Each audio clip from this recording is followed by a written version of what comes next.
अस्सलामुअलैकुम, आप देख रहे हैं नियो न्यूज। मैं हूं मरियम खान। मराकश में खौफनाक ज़लज़ले से हर तरफ तबाही, सैकड़ों इमारतें ज़मींदोज़ हो गई, जबकि शहर लरज़ उठे हैं। तबाहकुन ज़लज़ले से अमवात की तादाद 820 हो चुकी है, जबकि 672 जख्मी अफराद भी हैं इसमें। और तारीखी शहर मराकश के करीब रात गए 6.8 शिद्दत का ये ज़लज़ला आया है। मुतासरा इलाकों में रेस्क्यू ऑपरेशन भी जारी है और कई अफराद के मलबे तले दबे होने का खदशा है। निगरान वज़ीर आज़म अनवारुल हक काकड़ ने मराकश में शदीद ज़लज़ले से कीमती जानों के ज़िया पर हुकूमत और आवाम से ताज़ियत का इजहार भी किया है। मराकश में खौफनाक ज़लज़ला, बड़े पैमाने पर तबाही। तारीखी शहर मराकश के करीब रात गए 6.8 शिद्दत का ज़लज़ला आया। ज़लज़ले से बड़े पैमाने पर तबाही हुई। मकानात, मसाजिद और कारोबारी मराकज़ ज़मींदोज़ हो गए, जिसके नतीजे में सैकड़ों अफराद की मौत की इत्तलात सामने आ चुकी हैं, जिनमें इजाफे का भी खदशा है, जबकि लोगों की बड़ी तादाद जख्मी भी हुई है। ज़लज़ले की मुतादिद वीडियो सामने आई हैं, जिनमें इमारतों को मलबे का ढेर बनते हुए देखा जा सकता है। मुतासरा इलाकों में रेस्क्यू एंड रिलीफ ऑपरेशन शुरू कर दिया गया है और आवाम से अस्पतालों में खून का अतिया देने की अपील की गई है। मराकश के ज़लज़ले पर दुनिया भर की अहम शख्सियात की जानिब से इजहार अफसोस का सिलसिला भी जारी है और मराकश को हर तरह की मदद की पेशकश भी की जा रही है। चेयरमैन PTI ने ऑफिशियल सीक्रेट एक्ट और आर्मी तरमीमी कानून के खिलाफ सुप्रीम कोर्ट में दरख्वास्त जो है वो दायर कर दी है। दरख्वास्त में मौक़िफ़ इख्तियार किया गया है कि ऑफिशियल सीक्रेट एक्ट और आर्मी तरमीमी कानून, जिन पर सदर मुमलिकत आरिफ अलवी ने दस्तखत नहीं किए थे, ऑफिशियल सीक्रेट एक्ट और आर्मी तरमीमी कानून को कल अदम करार दिया जाए। ये आइन से मुत्तसादिम है। अगर उन्हें मुअत्तल नहीं किया गया तो ये बुनियादी हुकूक की खिलाफ वर्जी होगी। इसी पर बात करते हैं माहिर कानून राजा खालिद एडवोकेट हमारे साथ हैं। सर, बहुत शुक्रिया कीमती वक्त देने के लिए। खालिद साहब, बताइएगा कि दरख्वास्त दायर की गई है और अब उसको आगे क्या हो सकता है कानून के मुताबिक, क्योंकि कहा गया है कि ऑफिशियल सीक्रेट एक्ट और आर्मी तरमीमी कानून को कल अदम करार दिया जाए। देखिए, ऑफिशियल सीक्रेट एक्ट 1923 को अमेंड किया गया, अमेंडमेंट एक्ट 2023 के तहत, और इसे इन्होंने चैलेंज किया। ये जो अमेंडमेंट है, it is duly notified, later on इसे प्रोमलगेट किया, उससे पहले इसे प्रोमलगेट किया पार्लियामेंट ने in accordance with the constitution and law and rules of the parliament. अब सदर को चाहिए होता है कि 10 दिन के अंदर वो किसी बिल पे दस्तखत करेगा, लाजम है, उसके लिए मैंडेटरी है। वर्ड्स लिखे हुए हैं कि when a bill is presented to the president for assent, the bill shall within 10 days assent to the bill, or the president shall within 10 days assent to the bill, or अब जो और है वो आ गया, in the case a bill other than a money bill, return the bill to the Majlis Shura parliament with a message requisitioning that the bill or any specific provision thereof be considered and that any amendment specified in the message may be considered। अब सवाल ये पैदा होता है, मैंने इसलिए ये सारा आपके सामने पढ़ा कि 10 दिनों के अंदर उन्होंने साइन करना था। अगर 10 दिनों के अंदर वो साइन नहीं कर सके तो उन्हें पार्लियामेंट को एक मैसेज भेजना था जी कि इसकी किसी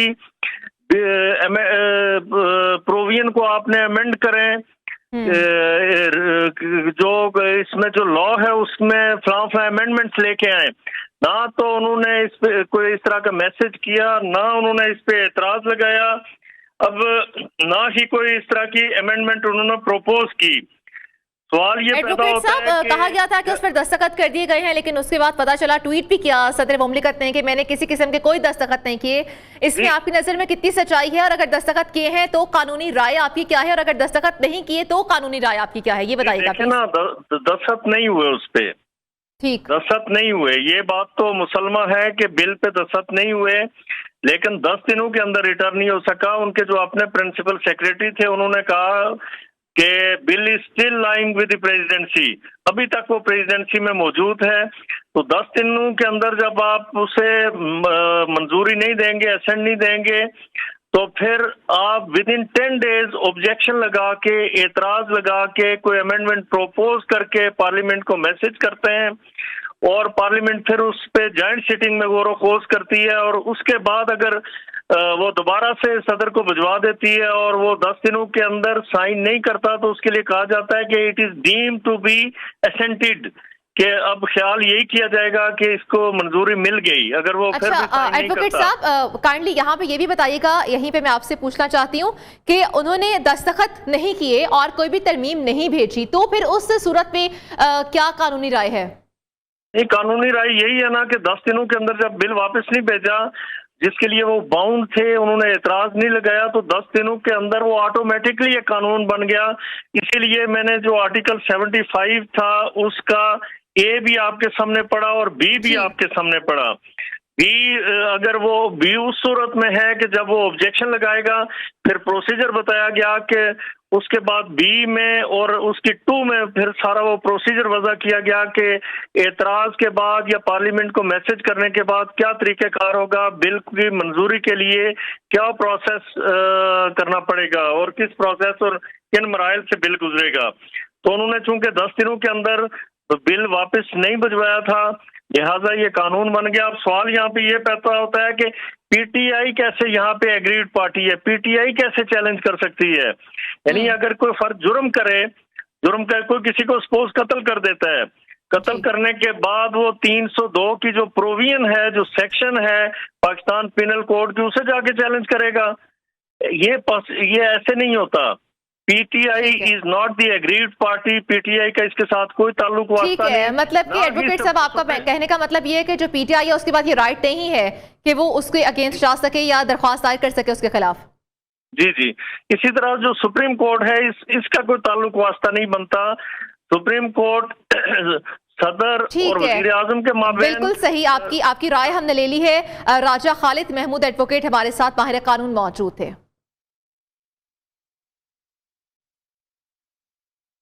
वजारत कानून ने review of judgment and orders act को कलअदम करार देने के सुप्रीम कोर्ट के फैसले के खिलाफ नजरसानी दरख्वास्त दायर कर दी है। दरख्वास्त में अदालत से 11 अगस्त के फैसले पर नजरसानी की इस्तदा की गई है। तफसीलात सईद बलोच से जानेंगे। सईद बलोच, नजरसानी की दरख्वास्त दायर की गई है, क्या तफसीलात हैं? जी बिल्कुल, सुप्रीम कोर्ट ऑफ पाकिस्तान की जानिब से 11 अगस्त को review of judgments and orders act के खिलाफ एक तफसीली फैसला जारी किया गया था और सुप्रीम कोर्ट ने review of judgment and orders act को आईन पाकिस्तान से गैर हम आहंग होने की बुनियाद पर कलअदम करार दिया था। अब वफाकी हुकूमत की जानिब से सुप्रीम कोर्ट के 11 अगस्त के फैसले के खिलाफ एक नजरसानी दरख्वास्त अदालत उज़्मा में दायर की गई है, जिसमें अदालत उज़्मा से 11 अगस्त के फैसले पर नजरसानी की इस्तदा की गई है। इसके अलावा अदालत से 15 रोज की मोहलत भी मांगी गई है और अदालत से ये कहा गया है कि कुछ इजाफी दस्तावेजात इस केस में मजीद जमा करवानी है, जिसके लिए मोहलत फराहम की जाए और ज़राए के मुताबिक रजिस्ट्रार सुप्रीम कोर्ट की जानिब से ये 15 रोज की मोहलत भी फराहम कर दी गई है। सुप्रीम कोर्ट की जानिब से जो 11 अगस्त को फैसला आया था उसमें रिव्यू ऑफ जजमेंट। बहुत शुक्रिया सईद बलोच अपडेट करने के लिए। मौलाना ताहिर अशरफी इस वक्त प्रेस कॉन्फ्रेंस करें, आपको बराह रास्त लिए चलते हैं। अक़लियतें हैं बिलखुसूस जो मुसलमान हैं उनके लिए भी कि ताकि ये जो सिलसिला है इस खित्ते में अमन का वो आगे बढ़ सके और इस सिलसिले को लेके जो है वो आगे जाया जा सके। मैं यही गुजारिश करूंगा और उसके साथ साथ मैं ये भी अर्ज करना चाहता हूं कि मुल्क के मौजूदा हालात के हवाले से चंद दिनों में ये एक सवाल है हमारी जो सियासी क़यादत हुकूमतें हैं उनसे कि अगर मुल्क का सिपा सालार बिजनेसमैनों ताजरों के साथ मिलके सवाल है जिसका जवाब जो है बहरहाल हम सबको तलाश करना चाहिए कि हमें क्यों, क्या वजह है।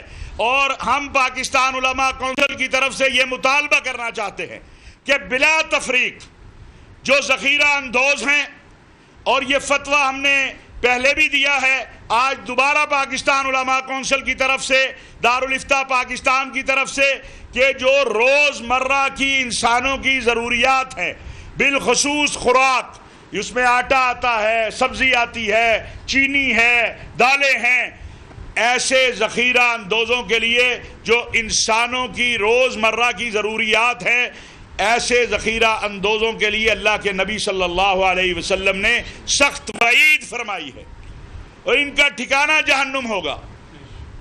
हुकूमत सिर्फ पकड़े नहीं, एक मेहरबानी करें, इनके ट्रायल करें, और जितना भी कोई ताकतवर हो, वो शुगर माफिया हो, वो आटा माफिया हो, वो सब्जी को महंगा करने वाले हों, आखिर अगर सब्जी ईद से 2 दिन पहले वही प्याज अगर 100-150 का होता है और ईद आती है तो ईद उल अजहा वो 300 का हो जाता है, और वही लीमू जो है 100 का होता है और वो 400 का बिकता है, रमजान आता है, तो इसका मतलब है कि कराची के इलाके गुलशन हदीद के निजी स्कूल में नासिबा हरकत के केस में पेशरफ्त हुई है। मुलजिम प्रिंसिपल आदि मुजरिम निकला। मुलजिम की बीवी ने प्रिंसिपल को रंगे हाथों पकड़ने के बाद अदालत में खुला की दरख्वास्त भी दायर कर रखी है, जबकि पुलिस ने तहकीकात का दायरा कार वसी कर दिया। प्रिंसिपल के मजीद स्कूल की जांच का सिलसिला भी जारी है। स्कैंडल में मुलविस मुलजिम की नई वीडियो भी सामने आ चुकी है। कराची गुलशन हदीद के निजी स्कूल में प्रिंसिपल की नाजिबा हरकत के केस में नया मोड़। मुलजिम इरफान आदि मुजरिम निकला। मुलजिम मीरपुर खास में वाक़ अपने स्कूल में भी नाजिबा हरकत करते पकड़ा गया है। तफ्तीशी जराये का कहना है मुलजिम की बीवी ने प्रिंसिपल को रंगे हाथों पकड़ने के बाद अदालत में खुला की दरख्वास्त दे रखी है। पुलिस ने तहकीकात का दायरा वसी कर दिया। फरवरी से जून तक का डेटा भी फॉरेंसिक के लिए भेज दिया गया। प्रिंसिपल की मजीद स्कूल की जाँच का सिलसिला जारी है। स्कैंडल में मुलजिम मुलविस की नई वीडियो सामने आई है। मुलजिम ने स्कूल में मुलाजमा को ज्यादती का निशाना बनाया। वाक़े के बाद मुलाजमा स्कूल छोड़कर चली गई। उधर महकमा तालीम सिंध ने भी स्कूल प्रिंसिपल को क्लीन चिट दे दी। महकमा तालीम के मौक़िफ़ के मुताबिक स्कूल प्रिंसिपल के असातिज़ा से नहीं दीगर खवातीन से ताल्लुकात थे। उबैश शाह, न्यूज़ कराची। नामजद chief justice of Pakistan justice Qazi Faez Isa ने अपनी हलफबरदारी के बाद साथी जजेस को इशाइये की दावत दे दी है। सराय के मुताबिक जस्टिस काजी फाइज ईसा ने दावत 17 सितंबर के लिए दी है और मजीद क्या तफसीलात हैं ये जानते हैं न्यू के नुमाइंदे सईद बलोच से। सईद बलोच, दावत आम का ऐलान किया गया है, क्या तफसीलात हैं? जी बिल्कुल, नामजद चीफ जस्टिस काजी फाइज ईसा की जानिब से 17 सितंबर को अपने जो दीगर बरादर जजेस हैं उनको इशाइये की दावत दी गई है और मौजूदा चीफ जस्टिस 16 सितंबर को अपने ओहदे से सुबकदोश हो जाएंगे, जिसके बाद 17 सितंबर को जस्टिस काजी फाइज ईसा बतौर चीफ जस्टिस ऑफ पाकिस्तान अपने ओहदे का हल्फ उठाएंगे। इसी सिलसिले में नामजद चीफ जस्टिस काजी फाइज ईसा की जानिब से अपने साथी जजेस को इशाइये की दावत दी है। जस्टिस काजी फाइज ईसा की जानिब से मौजूदा चीफ जस्टिस उमर अता बंदयाल समेत तमाम जो दीगर जजेस हैं उनको इस इशाइये की दावत दी है। जी ठीक है, बहुत शुक्रिया अपडेट करने के लिए।